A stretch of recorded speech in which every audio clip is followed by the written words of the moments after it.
Profe, tienes el micrófono apagado. Pero ¿qué tal? Gracias. Porque yo acá leyendo como una loca. Bueno, muy bien.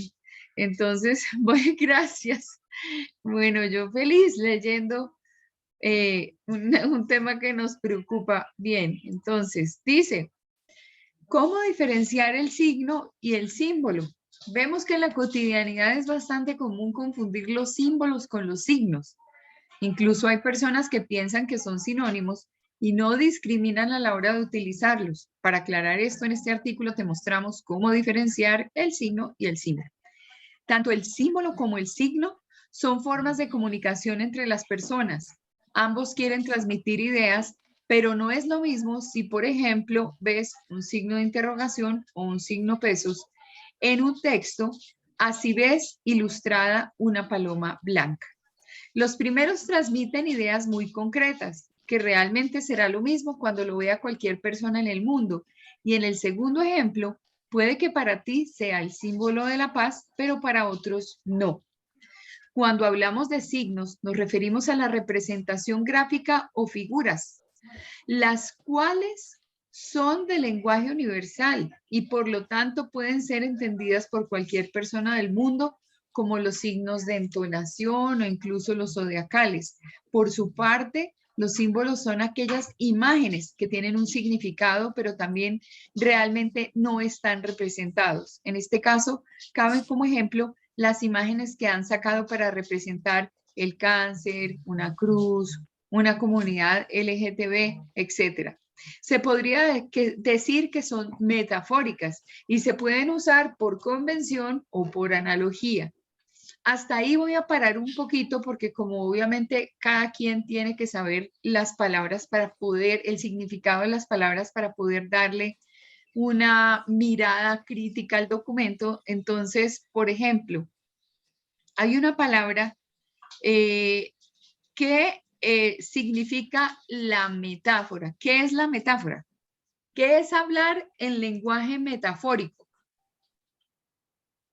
¿Alguien lo conoce?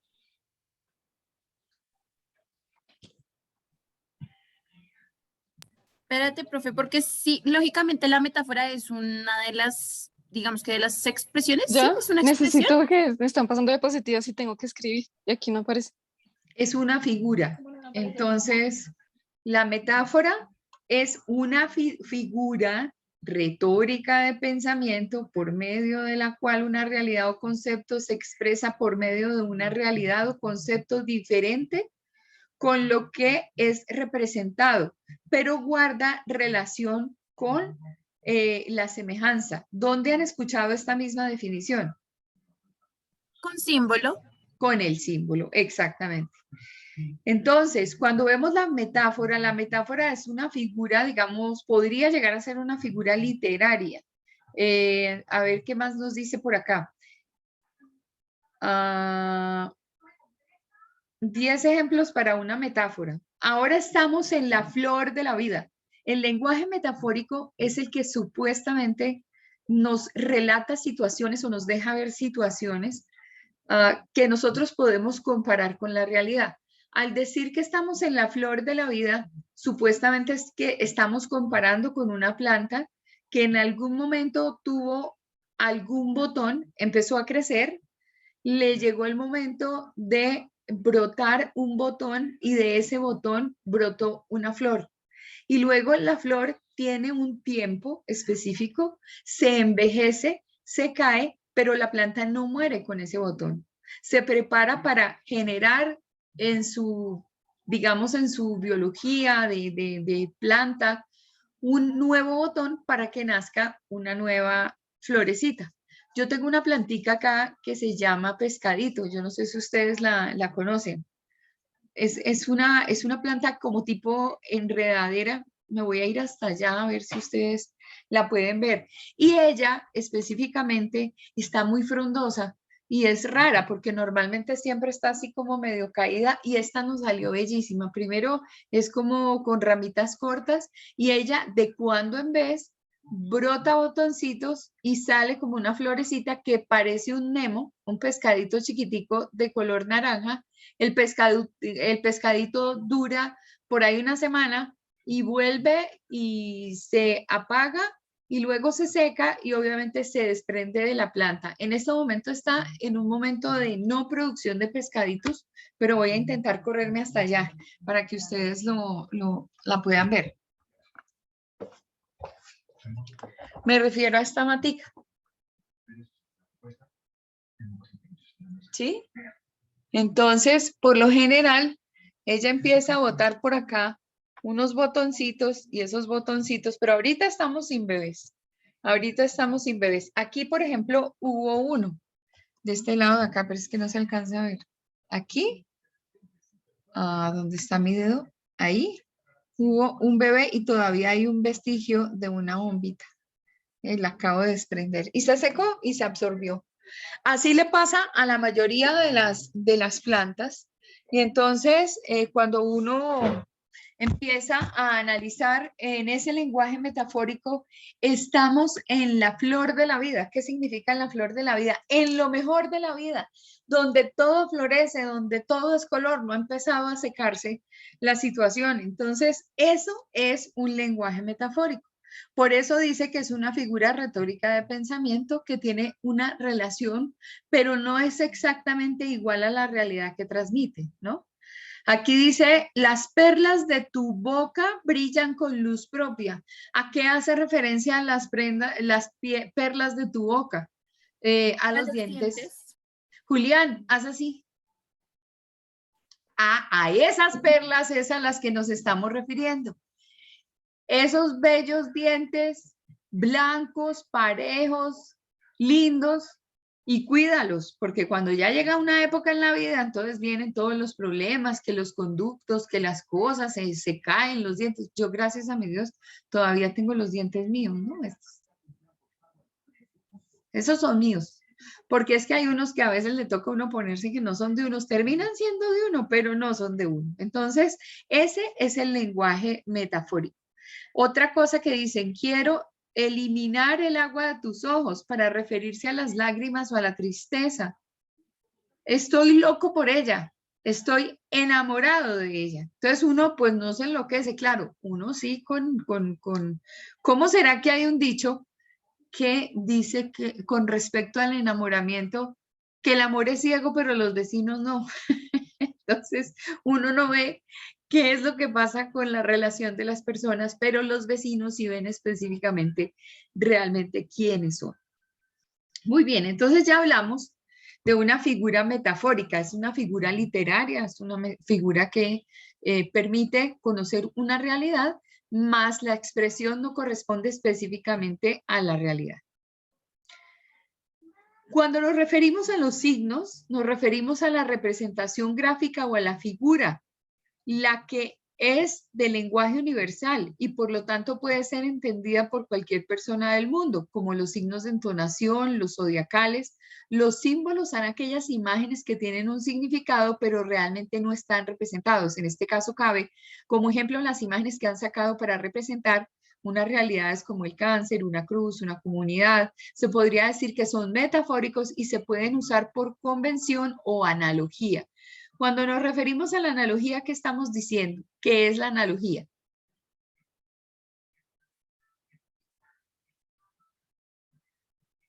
¿Qué se les ocurre? Cuando usan la palabra analogía, ¿qué quiere decir?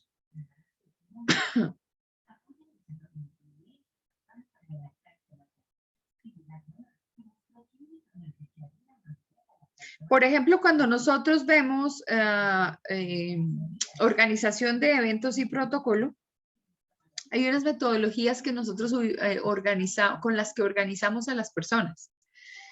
Por ejemplo, por los grados, por las dignidades, por los reconocimientos, y hay otro tipo de personas que no tienen ni grados, ni reconocimientos públicos, ni Cruz de Boyacá, ni Cruz de San Carlos, ni nada que se le parezca, ni pertenecen al ejército, no son clérigos, no son dignidades, por ejemplo, que tengan un reconocimiento político social o porque son senadores o porque son representantes a la Cámara, pero Son personas distinguidas por su labor social, porque escribieron el libro, porque son escritores o porque hacen una tarea con una fundación. Entonces, cuando nosotros organizamos a las personas por analogía, quiere decir que usamos el sentido común para hacer una clasificación y poderles dar un orden dentro del auditorio. Dicen de analogía la definición que hay aquí primero, que es un nombre femenino, dice relación de semejanza entre cosas distintas. Lo dramático de la obra estriba en la analogía entre lo teatral y lo real.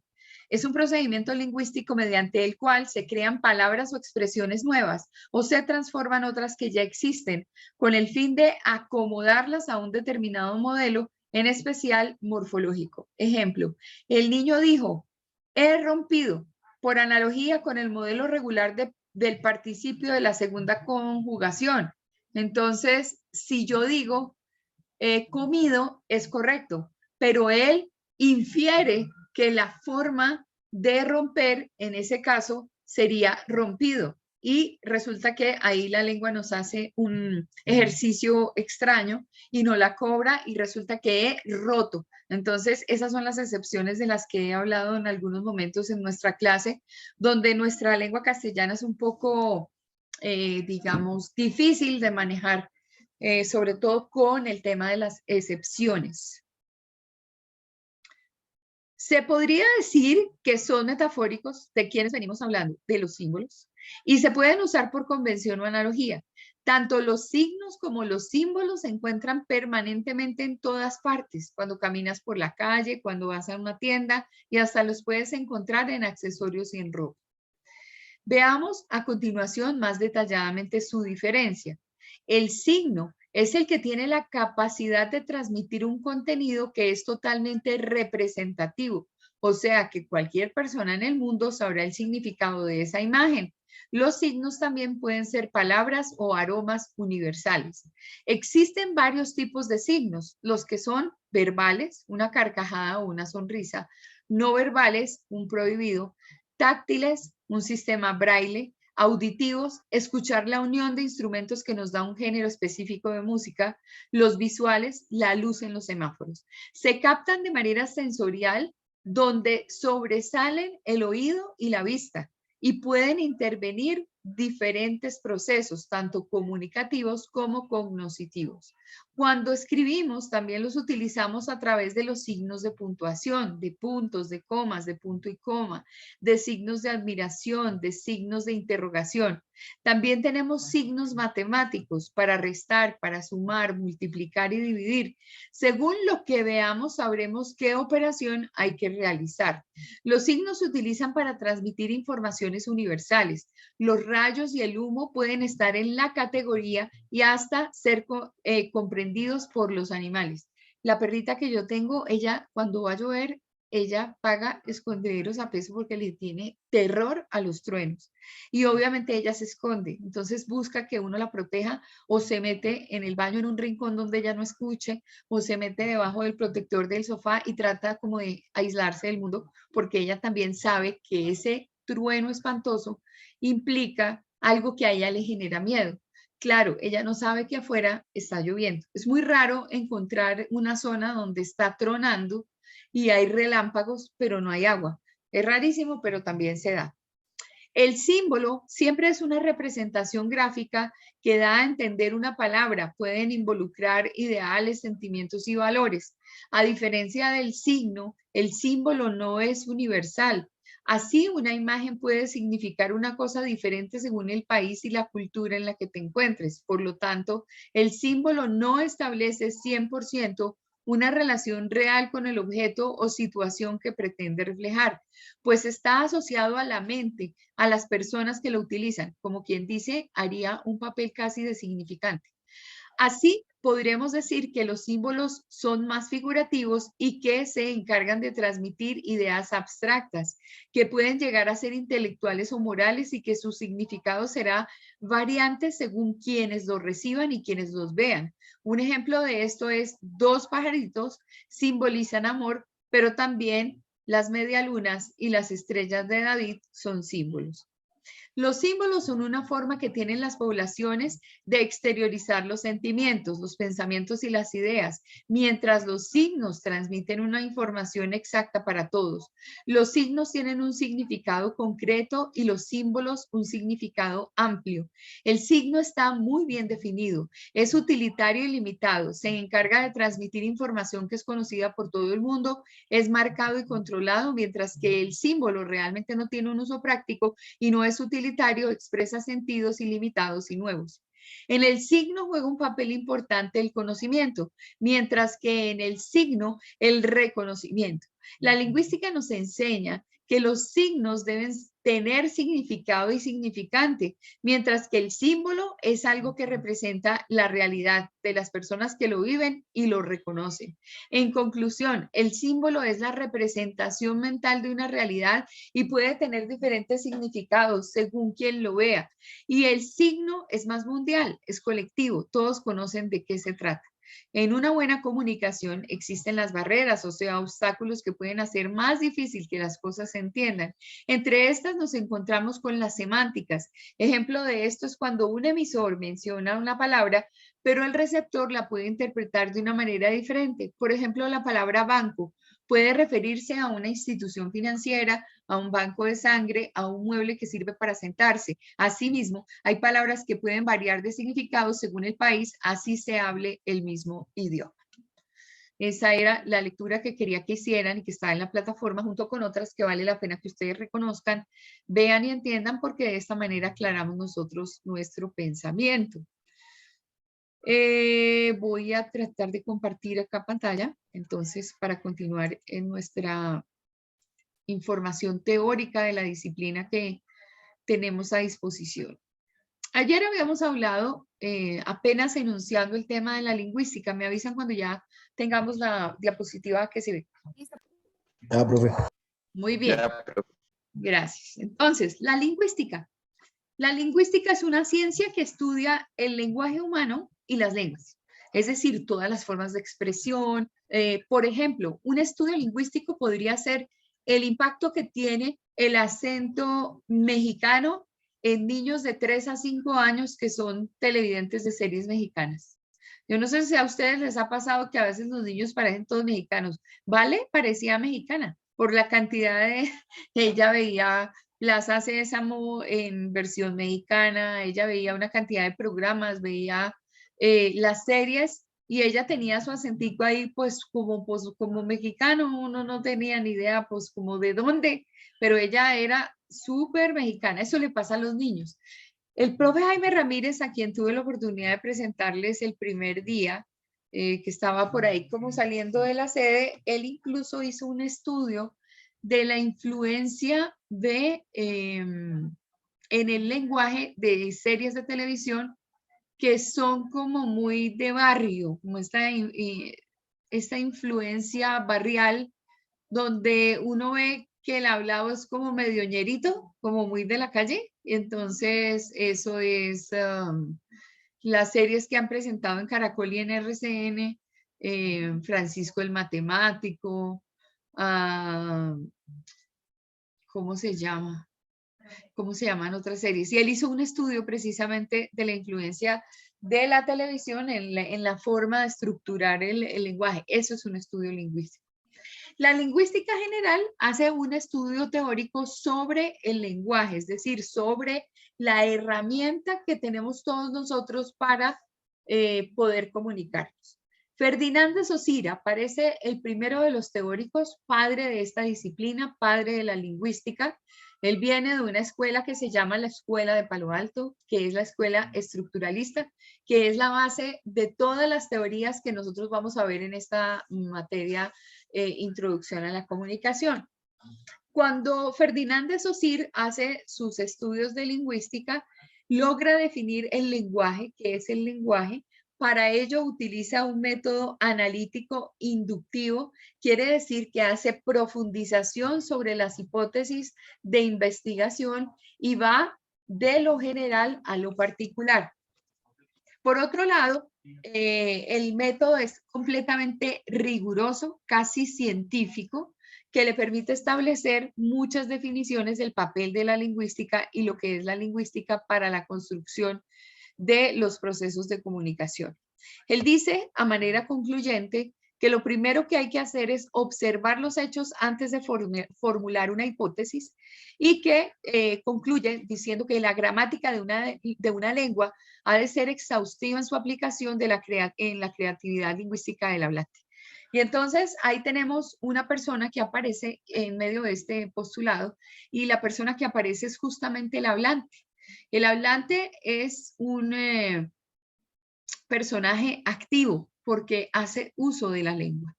Pero uno puede decir específicamente, tener una expresión y decir a la persona que amamos, yo te amo, punto, o te amo, punto, 2 palabras, y luego la otra persona podría contestar, yo también, como quien dice, toda una realidad podría llegar a estar representada en 4 palabras.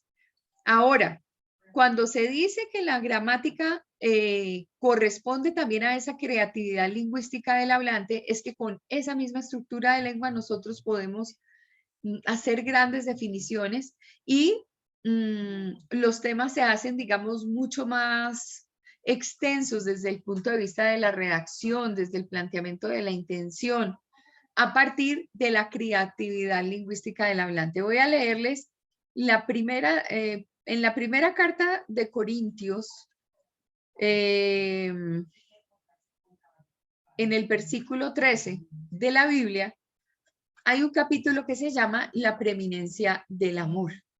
Y dice así, si yo hablase en lenguas humanas y angélicas y no tengo amor, vengo a ser como metal que resuena o címbalo que retiñe.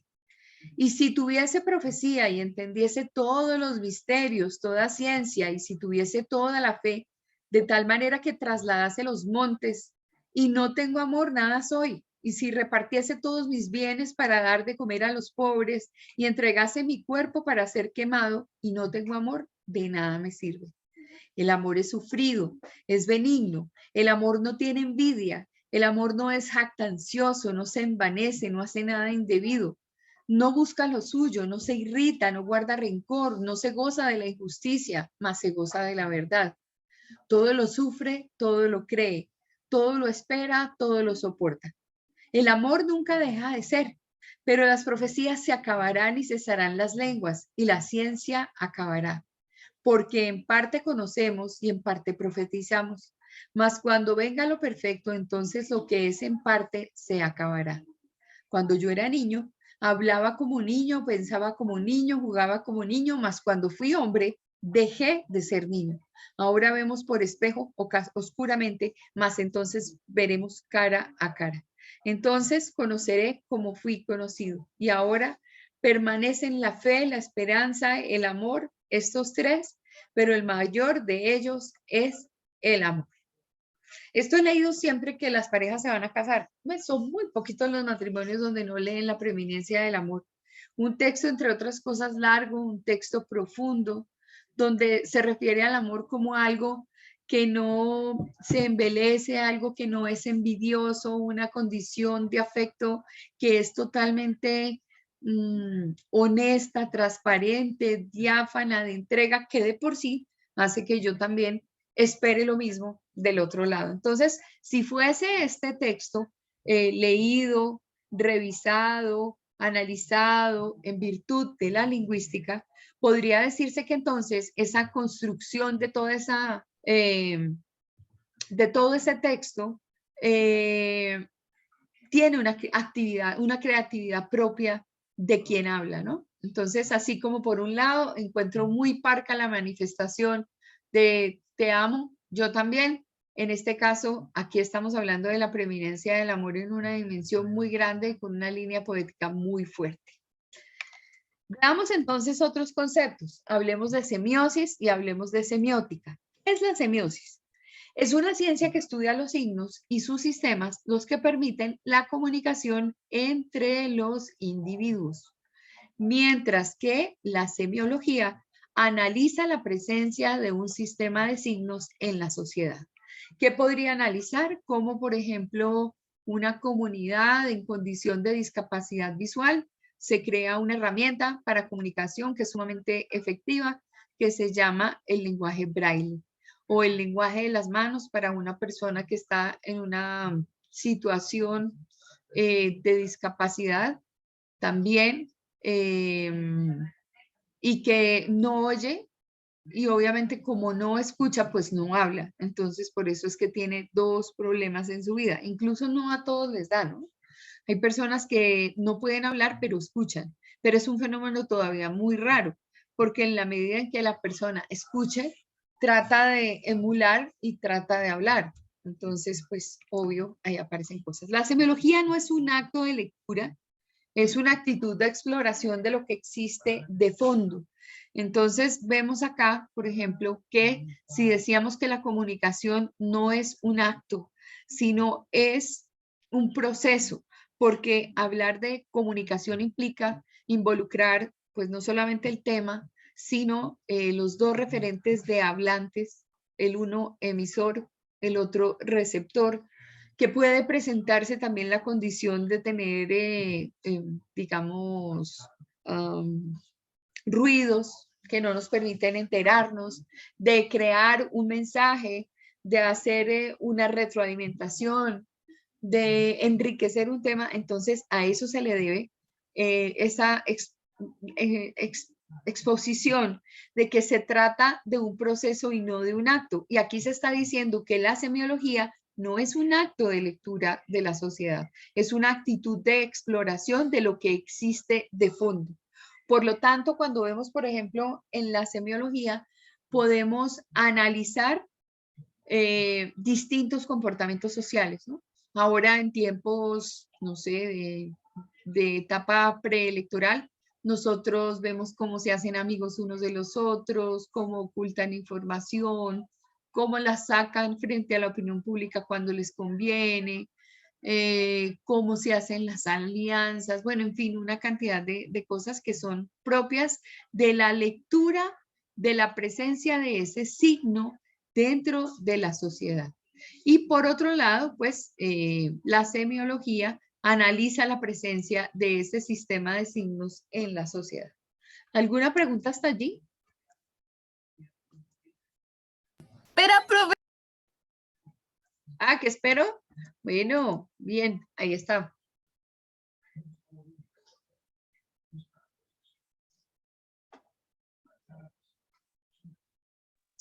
Profe, disculpa, yo ya voy en el carro. De igual manera, esto queda grabado, ¿cierto? O sea, tú lo subes a la plataforma.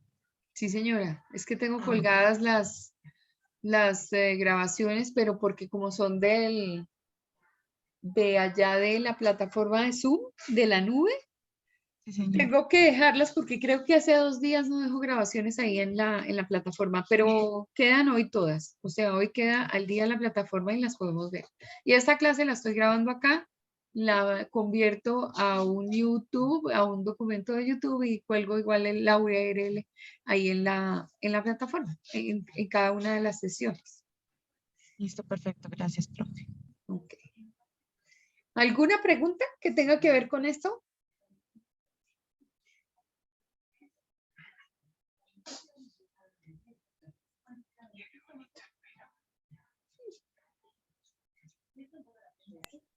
no, Bueno, muy bien. ¿Y se entendió todo? Allá, don Julián, Pues- con esos ojos grandes. ¿Qué entendiste, Angélica? ¿O qué no entendiste? Porque vale la pena preguntar qué no entendiste. pues es que esto es como más de análisis de expresiones y de textos, ¿no? O sea, porque dijiste que la semiosis es una ciencia que estudia los signos y la semiótica es el acto del estudio. ¿Sí? ¿Sí entendí No, bien?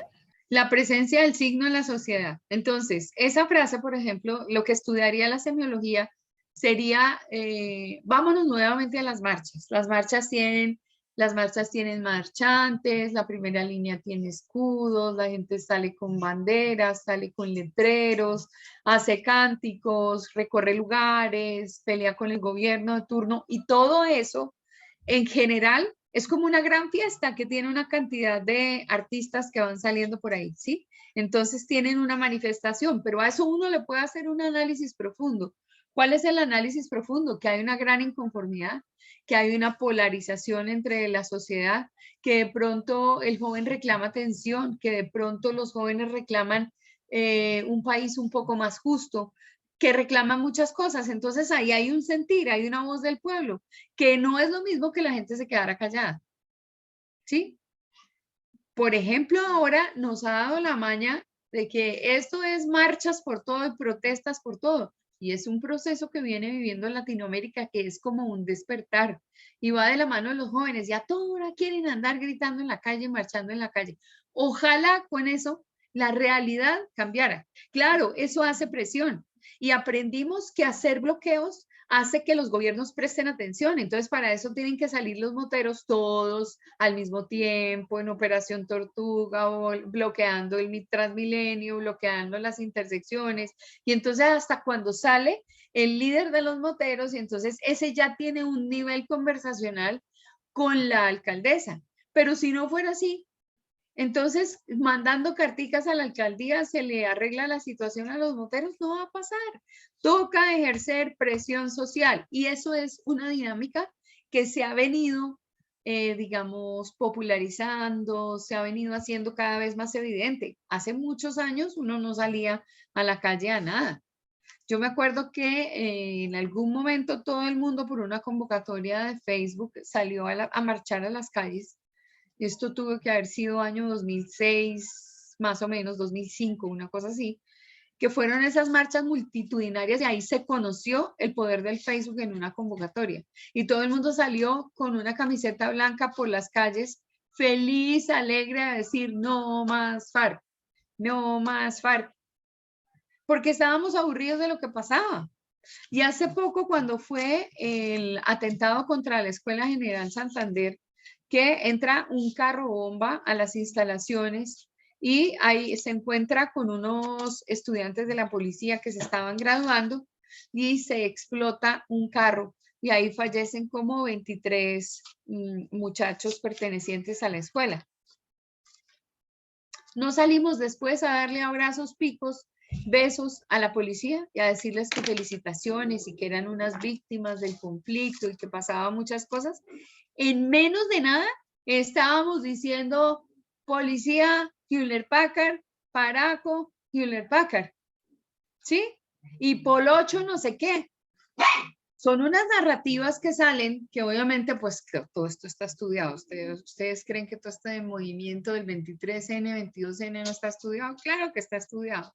O si no, ¿cómo ponen de acuerdo a tanta gente? Eso ya se sabía que tenían que infiltrarse, tenían que hacer y lo han logrado. Es decir, ahora todo el mundo tiene, como les decía el otro día, un odio jarocho por la policía, porque pasan cosas en los CAI, porque los policías aturden con sus disparos y son aburridores los manguerazos que sacan las tanquetas del ESMAD.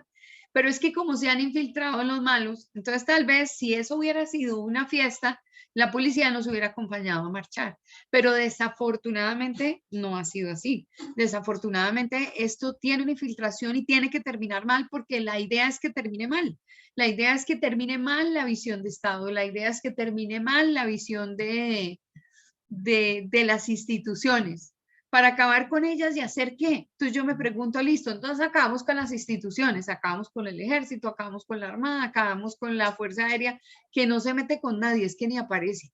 Estos del ejército obviamente tienen que garantizar específicamente el control del territorio. La armada tiene que garantizar el control de mares y de ríos en Colombia. Pero, por ejemplo, la policía tiene que garantizar el orden público. Ahora, ¿qué hace uno cuando uno es profesor de un colegio y uno sabe que uno tiene un curso de 10º que son los chinos revoltosos del colegio? El resto están todos bien allá en el patio del colegio y salen y hacen sus tareas y viernes de tarde deportiva y todo el mundo bien. Pero a la hora de la verdad, cuando al grupo le da por miquear, agarrar el papel higiénico y colgarlo como guirnalda por cuanto espacio del colegio encontró, por meterle azul de metileno al agua de los tanques. Luego el colegio queda destilando azul de metileno entre el agua por la comida y por los baños y por todo durante una semana. Todo por una gracia infinita que tuvieron los de ese curso. Y entonces uno como profesor, ¿qué hace? Si ese grupo termina generando odio por el profesor, pues claro, todo el mundo termina detestando al profesor. Y además hay un proceso dentro de estas teorías de comunicación, una teoría de la opinión pública de Noel Neumann. Esta teoría de Noel Neumann se llama la espiral del silencio, que a uno le dan ganas de callar porque como uno piensa distinto a los demás, entonces, pues bueno, lo que importa es pues salir y protestar. Una amiga mía es profesora del distrito y me decía, uy, tengo libre porque vamos a salir a marchar, pero me toca ir un ratico a marchar y el resto yo me voy para mi casa y aprovecho el día. Y yo decía, oiga, pero qué pereza. ¿Y usted es que es de FECODE o qué? No, no soy de FECODE, pero me toca salir a marchar con mis compañeros que sí son de FECODE y como yo pertenezco al colegio, pues de todas maneras, en medio del sindicato toca salir y si no queda uno mal y entonces uno dice, bueno, uno tiene temor a ese escarnio público y por eso uno sale a protestar y sale a luchar y sale a hacer muchas cosas. Bueno, volviendo entonces a nuestras definiciones, encontramos que la lingüística obviamente es esa ciencia que va a estudiar todas las manifestaciones de lengua, las estructuras, los impactos de la lengua sobre un tema en particular, cómo una realidad social puede permear la estructura de lengua. Desde el punto de vista de la semiosis, es la ciencia que estudia el signo y los sistemas que permiten la comunicación entre los individuos. En esa semiosis estudiaría, por ejemplo, el encadenamiento de signos que hacen posible que una persona en condición de discapacidad auditiva pueda entender el lenguaje de señas o una persona en discapacidad visual pueda entender el lenguaje braille. Y cómo hay situaciones, digamos, de sociedad, de grupo, de comunidad, de entorno, de contexto que se evidencian dentro de estos estudios. La semiología es diferente porque la semiología analiza la presencia del sistema de signos en la sociedad y se dice que no es un acto de lectura porque requiere de profundidad, de análisis y de conocer mucho cuáles son las razones. Entonces, ¿por qué estoy saliendo y cambié de ser mi polocho amado a que te tengo que dar un beso? Ay, Dios mío, las manos. ¿Sí ven que hablé de orden público y aquí esto se volvió a la embarrada? Un segundo, por favor. Se manifestaron. No, y es que afuera hay uno que está ladrando y entonces aquí están haciendo huelga. Entonces, aquí la señorita le dio por hacer campaña política también. Entonces ladra el de abajo y ella también ladra. Entonces no tiene personalidad o se quiere unir al combo de Puerto Rico, una de dos. Entonces, cuando yo analizo la bandera, el discurso, todo lo que escribimos en una pared, que nos hace en profundidad identificar que las campañas de polarización y de odio han tenido su resultado, ahí de eso se encarga la semiología. ¿Ahora sí, claro o no? Y ahora sí, ya. Bueno, muy bien. Algunos teóricos dicen que esta ciencia abarca todo lo que uno necesita estudiar para conocer, obviamente, esos signos de la sociedad. Y obviamente, pues el fenómeno se ve como una ciencia orientada a estudiar cómo funciona el pensamiento, la manera de interpretar el entorno de creación y de difusión del conocimiento que tienen las personas. Entonces, es cuando yo hago lecturas de sociedad, cuando yo digo, ¿por qué algunas personas crearon el trapo rojo? Y el trapo rojo iniciando la pandemia significaba, ayúdeme, aparte de que soy adulto mayor, no tengo que comer. Y uno veía sectores y sectores de la ciudad y cuando pasaban los noticieros, pues todo el mundo se quejaba y decía, hay poca comida, no tenemos ingresos, nosotros vivimos del día a día, no nos dejan salir de la casa y resulta que lo que se produce en la casa es por una venta de chaza o de chacero en la calle. Hay niños, no sabemos cómo, hasta que empezó el tema del ingreso solidario para las personas y empezaron a repartir platas y fondos y cosas de esas. Por ejemplo, hubo una muy particular que pues hasta me dio tristeza, ¿no? Algunos venezolanos les jugaron una mala pasada y mandaron unos mensajes por WhatsApp diciendo que a los venezolanos los citaban en la puerta de un coliseo, yo no me acuerdo pues qué coliseo, que allá hicieran fila y que allá les iban a entregar su plática. Y resulta que duraron haciendo fila como día y medio y nunca llegaron a entregarles plata. Alguien mandó una información malintencionada por WhatsApp y nuestros compatriotas venezolanos se la creyeron y se fueron en medio de esta situación tan difícil que estaban pasando a recoger una plática que no existió. Aparecen otras palabrejas dentro de nuestras definiciones y en el uso de nuestro lenguaje, como la connotación, y entonces de la connotación podemos decir que la connotación se preocupa de los significados y de las enseñanzas culturales. Y se dice también que son particularidades de los emisores. La connotación, por ejemplo, el significado que tiene esta expresión, una vida de perros. Y entonces yo pregunto, ¿la vida de perros de quién? La vida de perros del pobre perro callejero, del pobre perro que se quedó en Ucrania, en las calles de las distintas poblaciones y que sus amos se fueron y lo dejaron abandonado, de un resguardo que encontraron en Buchas, que se llama la población esta, donde abandonaron a más de, pues digamos que quedaron a merced. No pudieron salir con ellos y tuvieron que salir y ellos se quedaron encerraditos, más de 400 y pico, se murieron 300 y sobrevivieron 160, 150. Todavía los encontraron con la posibilidad de darles la mano, pero muchos murieron de hambre y de sed. Entonces, esa sí es una vida de perros. Pero si yo digo una vida de perros como los de mi casa tienen desayuno y comida garantizada.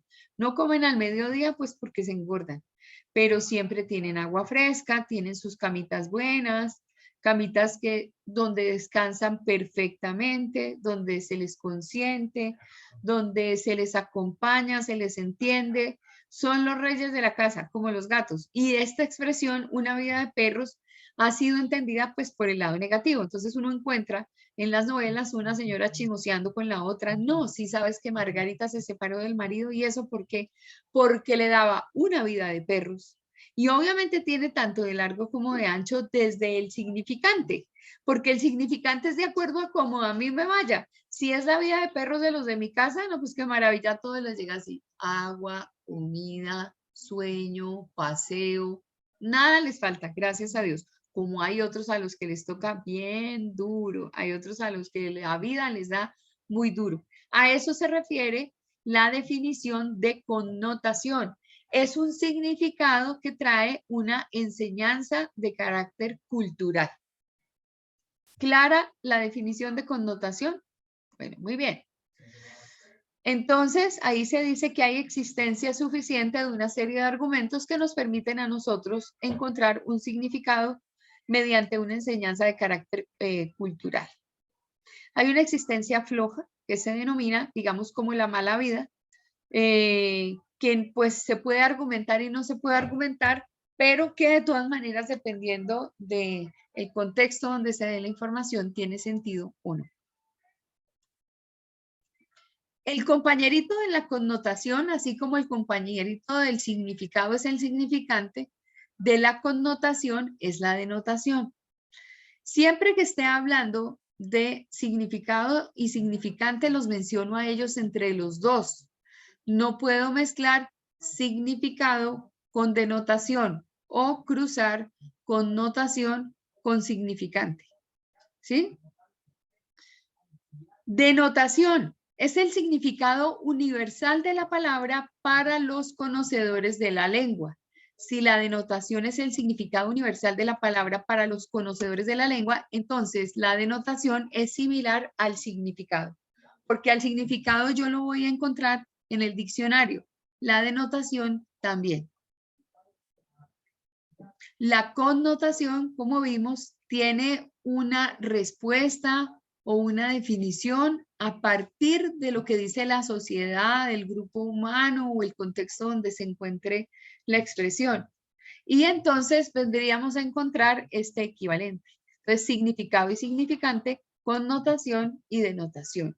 Significado, el del diccionario. Connotación, significante, el de mi experiencia personal, el de las interpretaciones. Connotación, el significante, y denotación, significado. Y entonces ustedes deben estar diciendo allá, y la profe en viernes, ¿por qué trata de confundirnos de esta manera? Solo basta mirar la cara de Julián para decir, Señor Jesucristo, esa señora se enloqueció. ¡Qué jeringonza! ¡Qué enredo!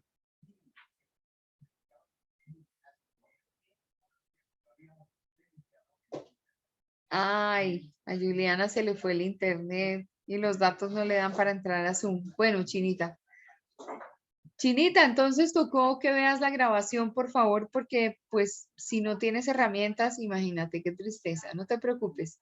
En la grabación, si la revisas, tienes toda la Semana Santa para verificar qué pasó. Muy bien.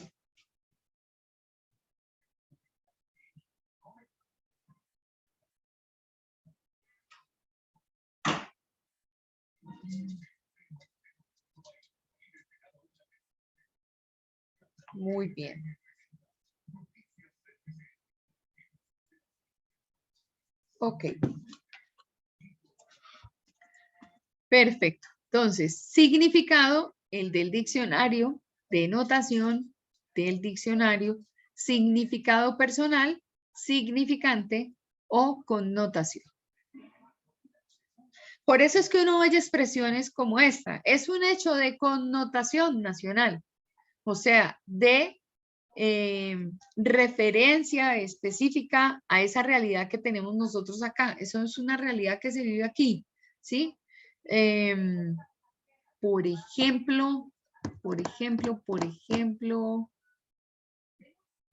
en las elecciones, ver el desorden para la transmisión de resultados. Supieron que ya el tema de la registraduría, que en este momento está justamente diciendo que la Procuraduría investigará al registrador y específicamente 5.100 y pico de mesas de votación, inconsistencias en 22.255 mesas, 1.600 quejas y pues una gran inconformidad con el formulario E14. Pero es que yo sí que fui jurado de votación, puedo decir que, oiga, no, es que no hay derecho a tanto partido y a tanto candidato. Es que el resultado del E14 para Senado y Cámara tenía 25 páginas, por Dios santísimo, es que esto es demasiado ya, demasiados candidatos, demasiada gente que no iba a sacar nada. Ese es también re absurdo, eso. Solo pasa en Chipchombia. Esas son las colombianadas. Esa es la connotación, la colombianada que yo tengo por acá. Es que dicen que el problema en las elecciones no fue precisamente el que los jurados de votación hubieran hecho mal la tarea, sino que por un lado no hubo expresamente una capacitación muy fuerte, y es que yo tengo entendido que hubo gente que no fue a la capacitación, yo sí fui, pero hubo unos cuantos que no fueron, entonces al no ir, pues obviamente no recibieron todas las instrucciones que deberían hacerlo, y ya cuando uno llega al terreno, pues uno puede tener sus dudas y sus cosas. Y si a uno no le interesa armar tachones en un documento que no puede tener tachones, pues hace las tareas mal. Entonces, esa es una colombiana.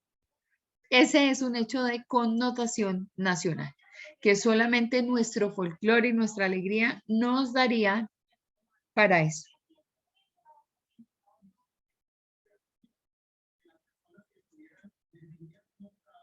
Óigame, que a mi tía que están diciendo que los jurados votaron 2 veces. Bueno. Si decimos que la comunicación es inevitable, ya hemos mencionado que todos tenemos la necesidad de comunicarnos. Esto ya lo vieron ustedes, pero es necesario traerlo a colación ahorita antes de explicar lo que viene. que la mente sigue activa, que implica una gestualidad, que hay influencia en un comportamiento y que obviamente al nosotros tener una actividad de pensamiento, esa actividad de pensamiento de alguna forma tendrá relación con el otro interviniente en la conversación. Entonces, ahí es cuando nosotros vemos que esta comunicación como proceso se hace compleja. Entonces, aquí tenemos la codificación, la decodificación, acá hay un emisor del mensaje, acá hay un receptor, y que obviamente estos dos intercalan su posición. El que era emisor pasa a ser receptor del mensaje, el que es receptor del mensaje pasa a ser emisor del mensaje cuando se hace retroalimentación, ¿sí? Y que ambos en sus momentos tienen que codificar y decodificar las ideas para poderlas enviar nuevamente como mensaje. Que tiene que haber específicamente un canal, claro, y que esa respuesta que nos damos entre unos y otros se llama retroalimentación y que puede existir también un ruido que impida que el mensaje llegue claro a la otra persona. Pero es un proceso, no es un acto.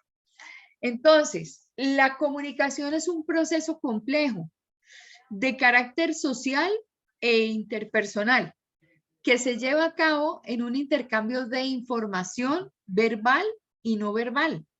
Se ejerce una influencia recíproca y se establece un contacto a nivel racional y emocional entre los participantes, que pueden definirse como un proceso en el que intervienen dos o más seres o comunidades humanas que comparten experiencias, conocimientos, sentimientos, aunque sea a distancia a través de medios artificiales. En este intercambio, los seres humanos establecen relaciones entre sí y pasan de una existencia individual aislada a la existencia social comunitaria. Entonces, quiere decir que yo siempre específicamente voy a tener una actividad mental, de pensamiento, donde puedo, digamos, tener una manifestación a nivel racional y puedo tener una situación a nivel emocional. Miremos entonces qué más dice de este proceso. Tenemos entonces que emisor es el que informa y ese quien informa puede ser un individuo, puede ser un grupo, puede ser un medio de comunicación o puede ser la sociedad. Que el receptor es quien recibe o interpreta la información y decodifica el mensaje. Adicionalmente, ese mensaje puede ser establecido mediante códigos o mediante signos y que utiliza vehículos. ¿Cuáles son esos vehículos? Pues las palabras, las miradas, las imágenes, las muecas, las señas que podemos hacer con nuestras manos. Que el ruido puede ser un malentendido, puede ser producto de las emociones, puede ser producto de la tensión arterial, puede ser pues, que uno, por ejemplo, con esa tensión uno se estresa, dice cosas, se sale de chiros, bueno, en fin. Y retroalimentación es la que permite específicamente establecer ese campo de experiencia entre unos y otros. Cuando yo les diga que por favor evidencien mediante un gráfico. El proceso de comunicación es este. O cuando pregunte por qué la comunicación es un proceso y no un acto, la respuesta correcta es precisamente porque no se trata de un hecho deliberado que involucra una sola cosa, no. Tiene muchos intervinientes, muchas situaciones, muchos factores que hacen posible que la comunicación como proceso se dé. Y no es un acto deliberado como decir, abrí mi boca, hice así y ya. Como hacen los pescaditos cuando respiran, ¿se acuerdan? Que abren su boquita y vuelven y cierran. No, así no es. Bueno, en los elementos de la comunicación, entonces encontramos que hay un emisor, que es quien envía el mensaje, un canal por donde se envía el mensaje, un referente, que es lo que evoca el mensaje, un receptor de la información, quien es justamente el que recibe el mensaje, un contexto, un lugar o unas condiciones propias en las que se da el manejo comunicativo, un código como conjunto de signos y un mensaje que es lo que quiere decir el emisor o se le dice al receptor.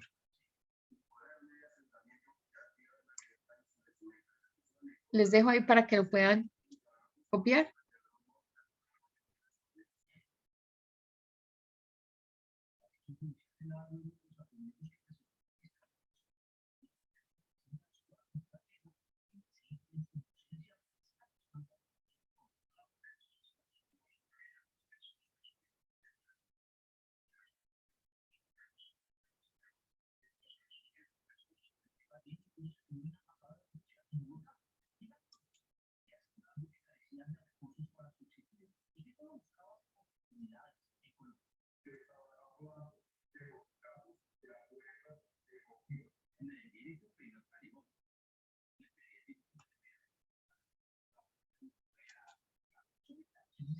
Perdón.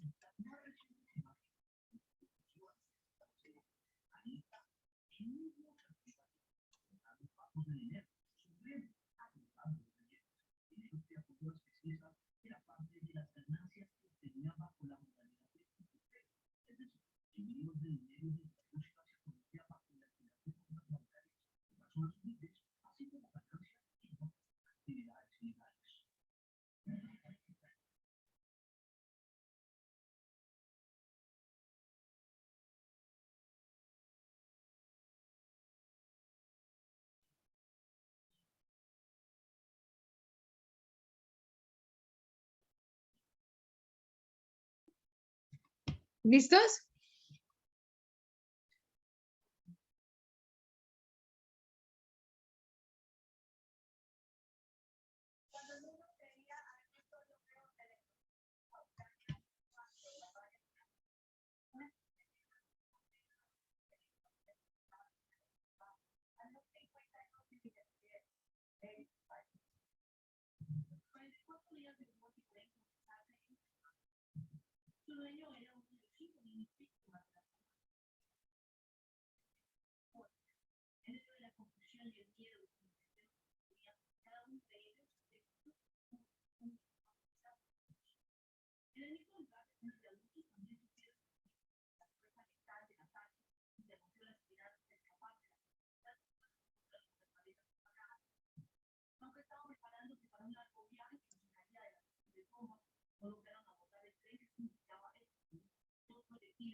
Bueno.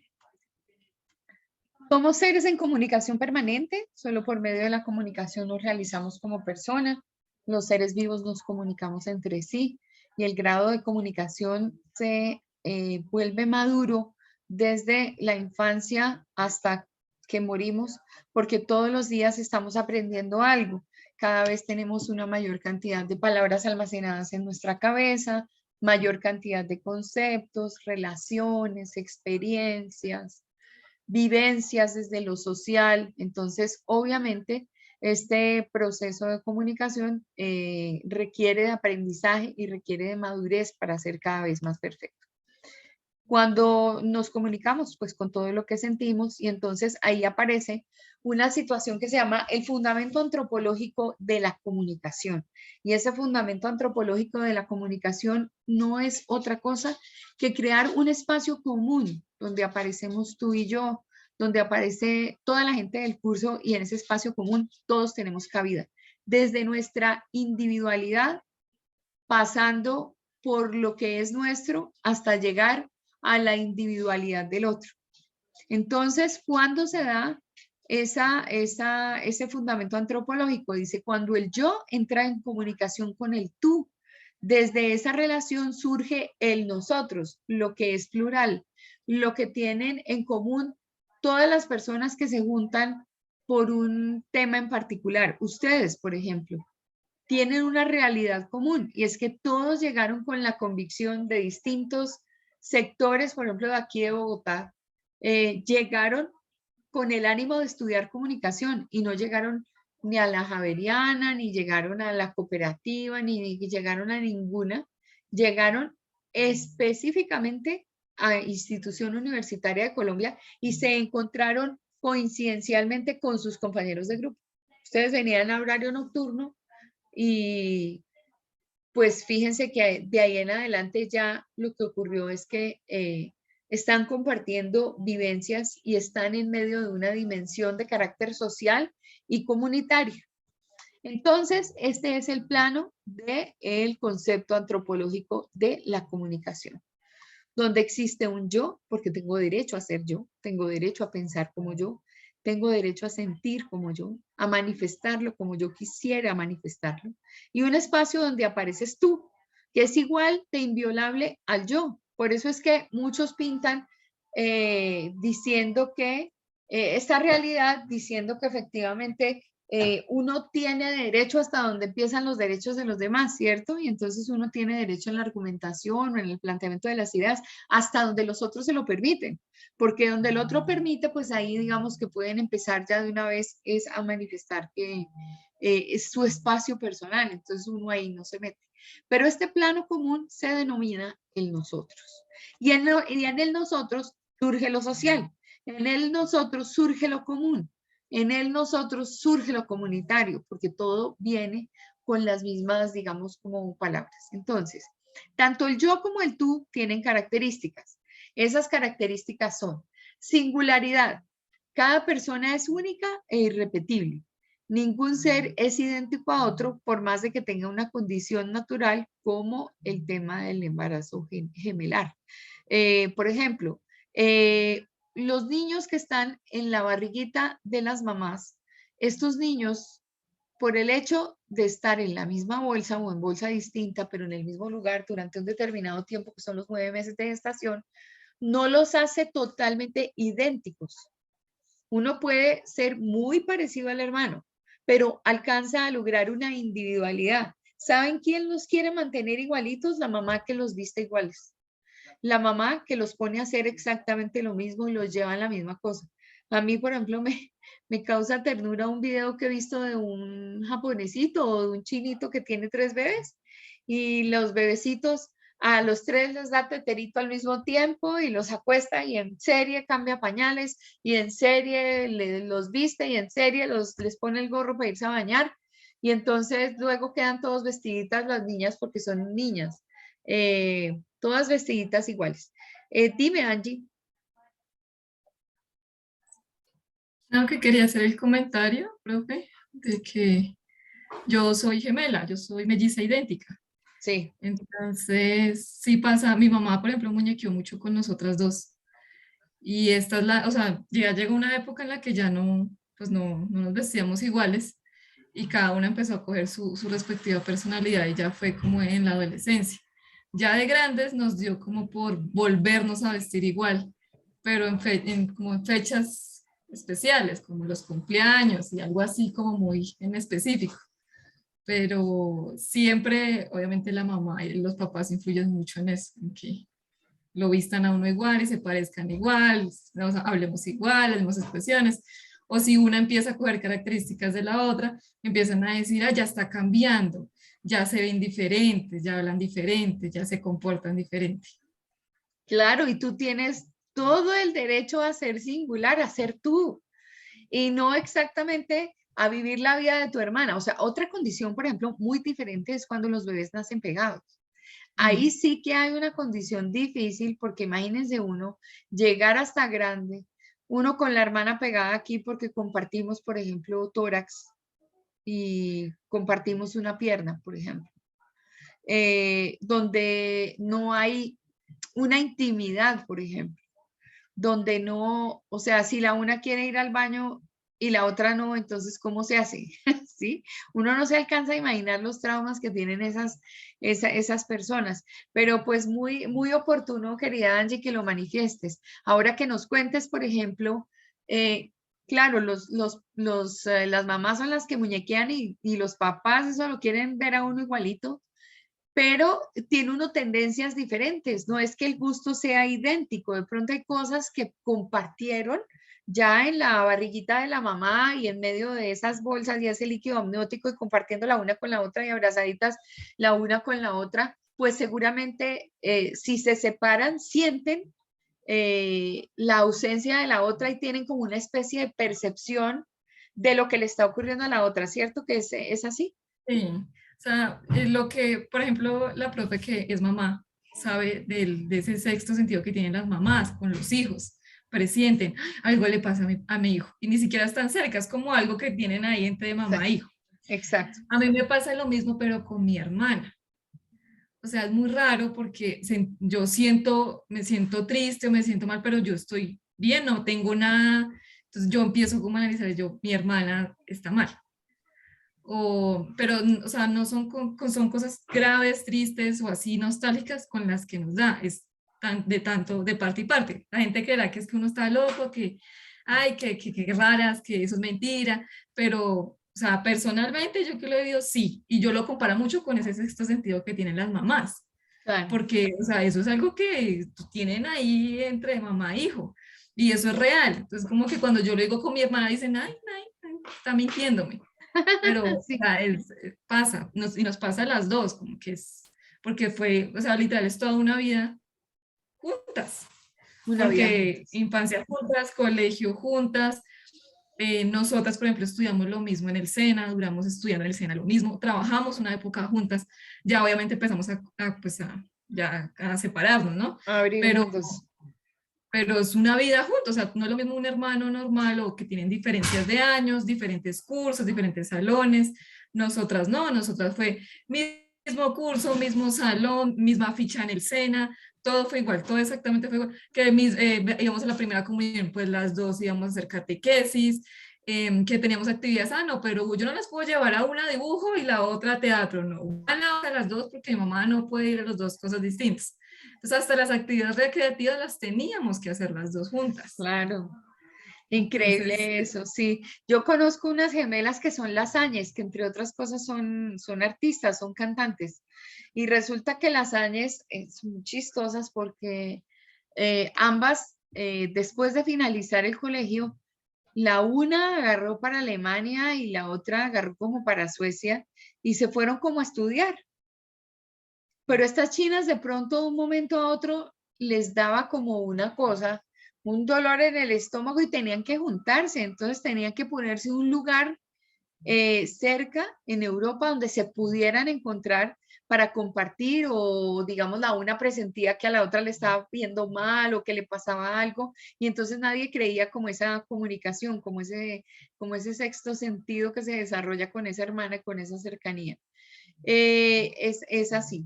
Es así. Sin embargo, aún, por ejemplo, en esta condición, lo que nosotros decimos en el proceso de comunicación humana es que hay estas características que son tanto para ti como para mí, como para el yo, como el tú, que son esas condiciones de singularidad. Por ejemplo, no hay condición idéntica. Y quiero contarle el caso de unas trillizas que estudiaron en el colegio. Esas trillizas, yo me acuerdo que yo no había terminado cuando las chiquitas tenían como unos 5 o 6 años y eran el demonio de Tasmania. Las chinitas eran el patas. Y resulta que como no había 3 cursos, pues obviamente tocaba poner a 2 en A y a una en B. O al revés, a 2 en B y a una en A. Y obviamente con el tema de las habilidades, una era muy hábil para las matemáticas y la otra era muy hábil para, para los conceptos, por ejemplo, de ciencias sociales y de todas esas cosas, y entonces de la geografía y de todo eso. Y las chinas bandidas se cambiaban de curso, sobre todo a la que le tocaba las matemáticas, como los exámenes no eran al tiempo y como las profesoras no las identificaban, pues obviamente aprovechaban la situación, iban y hacían su bandalada. Ya grandes le hacían la jugada a los novios, porque los novios no las identificaban, o sea, tenían que tenerlas juntas para saber quién era quién. Y ellas les juzgaban sin pasar a mayores sus cosas simpáticas y entonces jugaban con la gente. No, a ver, ¿quién soy yo? Yo tengo unas sobrinitas que ellas decidieron llamarse, una se llama Ana Sofía y la otra se llama Ana Lucía. Una es más delgadita que la otra, la que es más delgada es la que nació después, la que es más gordis es la que nació primero. pero ellas realmente son iguales. O sea, los timbres de las voces son iguales. Y ellas se cambiaron el nombre muy pequeñitas y ellas no querían que se llamaran Ana Lucía y Ana Sofía, sino decían que se llamaban Toti y Yuyu. Y Toti y Yuyu, Toti es una y Yuyu la otra, y estas las alturas que yo no tengo ni idea quién es Toti y quién es Yuyu. O sea, yo ya las veo juntas y ya sé quién está más delgada que la otra. Y sé quién es un poquito, pero son igualitas, son una cosa que uno dice, uy, pero Nosotras somos idénticas, tenemos mismo tono de voz, la misma risa, hablamos pues igual de más expresiones, nos pasa mucho, nosotras, o sea, de primerazo sí nos confunden un montón. Ya lo que su merced dice, las dos juntas, ahí sí ya como que empiezan a diferenciarse. Mira, aquí está, les presento a mi hermana gemela. A ver si aquí apareces. Ah, sí, es que, hola, Vale, Hola, mucho gusto. ¿cómo vas? Ya No, saben que Angélica está asustada. Angélica hasta que se muere la risa dice, sí, a ver, dejemos de compartir acá y pasamos a pantalla del hablante. Esperen y verán. Para que, Pues es que con Angie ayer estábamos hablando de eso, ella me estaba contando eso y ay Dios. claro, Yo le dije entonces, a ella, yo le dije, cuando tengamos psicología, la comunicación le toca ir a clase. Ay, ¿qué tal sí, eso? Entonces, Valeria es psicóloga, entonces... claro, es que son iguales, son gemelas idénticas. Sí, Sí, hola, Vale. Hace rato no te veía, hace rato. Es que chao, chao, vete, vete, vete. Bueno, muy bien. Entonces voy a volver aquí a compartir. Sí, eso ocurre, pero de todas maneras, entonces está esta condición de individualidades que hay que respetar dentro de, pues obviamente todo el proceso que tenemos nosotros. Entonces, hay una cuestión de originalidad. ¿Ya pudieron ver la presentación? ¿Sí está ahí? ¿Sí se está viendo? Ok. De originalidad, cada persona es ella en sí misma. Cada quien tiene su identidad. Por la parte de la intimidad, cada persona tiene dentro de sí algo que no puede comunicar. Hay algo que es una realidad de carácter espiritual, hay algo que uno se silencia y que uno no le cuenta a nadie, que es de uno, que son cosas, por ejemplo, pensamientos que uno tiene, ideas que se le cruzan, uno no las comparte con nadie. Por allá, al cabo de alguna gracia, de pronto uno dice entre amigos un día muy especial y dice, bueno, yo sí les voy a confesar algo. Y en ese yo les voy a confesar algo, y cuenta algo, pero todas las personas guardamos esa parte de intimidad, esa es nuestra y no se la contamos absolutamente a nadie. Entonces ahí tenemos 3 de las 4 condiciones: singularidad, originalidad, intimidad. Y la última condición que tendríamos acá sería la de la soledad. El momento del nacimiento y el momento del fallecimiento son momentos donde las personas se quedan solas con su realidad, ¿sí? Entonces, nosotros nacemos solos y morimos solos. De hecho, hacemos 12 movimientos contrarios. Por ejemplo, cuando nacemos a la vida, en ese nacimiento a la vida, lo primero que hacemos es respirar y llenar nuestros pulmones de aire, que es justamente cuando los bebés lloran por primera vez y los hacen llorar, es decir, ellos están comoditos allá con los pulmoncitos cerrados en ese líquido amniótico. Cuando nacen, obviamente los tienen que hacer llorar para que reaccionen, y en ese momento les meten todo tipo de chupas y los limpian rápido y los voltean y les hacen. Eso era cómo manejan esas enfermeras a esos bebés que nacen. Eso es una cosa horrible, pero todos nosotros hemos sobrevivido a esa manipulación horrorosa que de verdad ustedes la ven en las películas y uno dice, oiga, pero suave con el bebecito. Yo no sería capaz, yo un bebecito recién nacido no soy capaz de cargarlo, me parece que se va a partir. Es decir, de otros no puedo, ni más faltaba. Pero bueno, nacemos y lo primero que hacemos es respiramos y llenamos esos pulmones, y cuando fallecemos hacemos todo lo contrario, exhalamos. Por eso dice, no, ya exhaló, botan el aire. Y entonces, si lo queremos poner en condición jocosa, en condición de novela. Entonces yo quería decirte que la carta que tanto esperas te la dejé en paz, y la persona se muere y hace, y uno nunca supo dónde la dejó. ¿Dónde? ¿Pero por qué no me dijo? Diga dónde me la dejó. Claro, el momento de la muerte es eso. Es exhalar y botar todo lo que yo tengo acá, que es como esa parte espiritual, y ese proceso no se lo ayuda a hacer a uno nadie, ni el médico que lo ayudan a hacer, ni el médico que lo ayudó a morir. Entonces, a eso se le denomina una realidad de carácter sustancial. ¿Qué tenemos nosotros a nivel de comunicación? A nivel de comunicación tenemos varios tipos. Una comunicación es de carácter verbal, la otra es corporal y gestual, la otra puede ser comunicación simbólica, la otra puede ser a través de la comunicación por imágenes, y la comunicación virtual, que hoy en día pues tenemos muchas cosas, muchos documentos en la nube y los compartimos. Tenemos esto que realmente ver al grupo ya como estábamos anoche compartiendo unos con otros es diferente a sentarnos acá y a encontrar que pues sí, estamos ahí en una pantalla, pero pues que a la hora de la verdad ahí no podemos ver sino un pedacito de vida, ¿no? Es la carita, si la persona medio entendió el concepto, si no lo entendió, si se durmió, si le hablaron y se despistó de la clase, bueno, sucesivamente. Entonces, esa es la comunicación que, entre otras cosas, para nosotros a nivel de medio lo dejamos en esa nube, en esa virtualidad que está por allá y a la que tenemos acceso. Dejamos claro que la comunicación verbal une oral y escrita. ¿Por qué? Porque es la utilización del verbo, la utilización de la estructura lingüística. La corporal o gestual es el lenguaje del cuerpo. Nosotros tenemos una disciplina cercana que se llama la quinesis. Vale la pena estudiar la quinesis porque ese es el lenguaje de todo el cuerpo que nos deja conocer cosas y nos deja ver cosas. Vamos a ver si ahora mi internet aguanta y podemos ver los 21 gestos. La comunicación simbólica, por ejemplo, la encontramos a partir de las producciones artísticas. Entonces, la literatura, la pintura, la escultura, la música, el cine, expresan ideas y sentimientos y son como una realidad, pero es una realidad figurada, es una realidad que realmente no es realidad.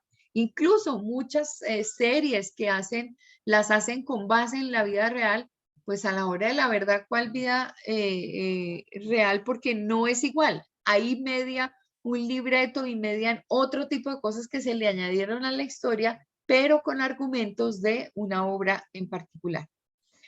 Desde el punto de vista de la imagen, entonces aparece la gráfica por excelencia, desde lo virtual, las nuevas tecnologías.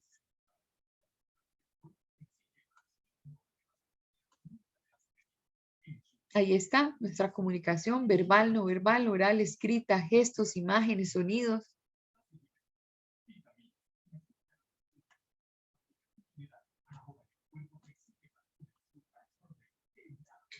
Y bueno, por lo pesado que es este tema del Liceo Verón, lo vamos a dejar específicamente para el lunes que volvamos a encontrarnos, el lunes de Pascua. Entonces porque este es todo un bloque, digamos, como completo. Voy a buscar si está el tema de los 21 gestos y ya se los comparto si es que mi internet aguanta la transmisión de YouTube.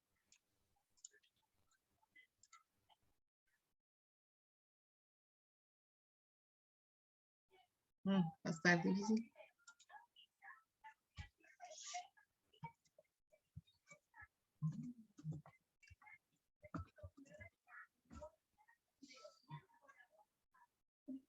Ok, entonces vuelvo acá y voy a compartir. Ustedes me confirman por favor y me dicen allá si escuchan y si ven y si todo. Bueno, me avisan si ven la pantalla. Sí, profe. Ok. Sí, profe. Bueno, voy a empezar a rodar. No agrando porque se pierde.